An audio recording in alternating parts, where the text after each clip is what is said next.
Тұмауға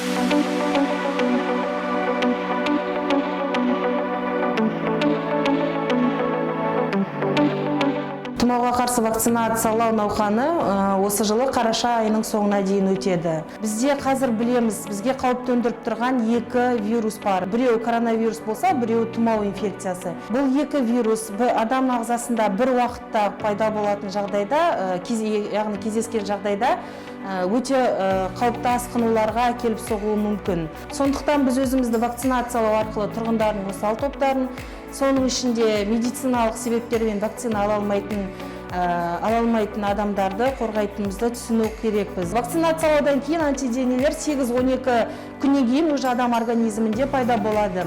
Одан кейін 8-12 күннен кейін пайда болған антиденелер адам организмінде 1 жылға, яғни 12 айға дейін сақталады. Тұмауға қарсы және коронавирустық инфекцияға қарсы екпе алудың арасындағы интервал 2-4 апта болуы керек.